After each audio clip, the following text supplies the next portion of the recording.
Channel 30 days சேலஞ்சில் இன்றைக்கி டே 9ல் இருக்கும்.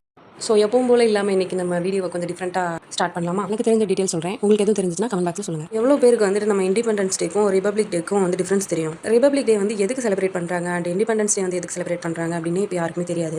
அதை பற்றின கொஞ்சம் தகவல் இன்னைக்கு கொஞ்சம் ஷேர் பண்ணுவோமா? ரிபப்ளிக் டே அப்படின்றது இந்தியாவுக்கு வந்துட்டு 1947 வந்து நமக்கு சுதந்திரம் வந்து கிடைச்சது. சுதந்திரம் கிடைச்சதுக்கு அப்புறமே வந்துட்டு நமக்கு சட்டத்திட்டம், அதாவது இப்படி தான் அரசாங்கம் இருக்கணும், இப்படி தான் ஒரு நாடு இருக்கணும் அப்படின்ற மாதிரி எல்லா ரூல்ஸ் இருந்துச்சான்னு கேட்டால் இல்லை. அதுக்கு ரூல்ஸ் அண்ட் ரெகுலேஷன் எழுதின புக்கு தான் இந்திய அரசியலமைப்பு புத்தகம். அரசியலமைப்பு புத்தகத்தை அறிமுகப்படுத்தினால தான் குடியரசு தின விழா. அது இந்தியன் கான்ஸ்டியூஷன் புக் அப்படின்றதுல வந்துட்டு நம்ம நாடு எப்படி இருக்கணும், ஒரு அரசாங்கம் வந்து எப்படி செயல்படணும் அப்படின்ற மாதிரி சில ரூல்ஸ் அண்ட் ரெகுலேஷன் வந்து அந்த புக்ல எழுதிருப்பாங்க. நிறைய சோசியல் புக், தமிழ் புக்ல எல்லாம் நம்ம ஃப்ரண்ட் பேஜ் பார்த்திருப்போம். இந்த பேஜ் தான் அரசியலமைப்பு புத்தகத்தோட ஃப்ரண்ட் பேஜ். சுதந்திரம் கிடைச்சதுக்கு அப்புறம் வந்து யார் வந்து நாட்டை ஆளணும், எப்படி இருக்கணும், என்ன ரூல்ஸ் அண்ட் ரெகுலேஷன், இந்த மாதிரி எல்லாமே அந்த மக்களே வந்து அரசாங்கத்தை தேர்ந்தெடுக்கணும் அப்படின்ற ரூல்ஸ் அண்ட் ரெகுலேஷன் எல்லாமே இந்த புக்ல வந்து இருக்கும். ஸோ இந்த புக்கை அறிமுகப்படுத்தினால தான் என்னது ஜனவரி வந்து 26, அதை தான் நம்ம குடியரசு தின விழா அப்படின்னு நம்ம செலிப்ரேட் பண்றோம். ஸோ குடியரசு தின விழா அப்படின்றது சுதந்திர தின விழான்றதும் வேற வேற. இந்தியாவுக்கு சுதந்திரம் கிடைச்சது வந்து ஆகஸ்ட் 15ல.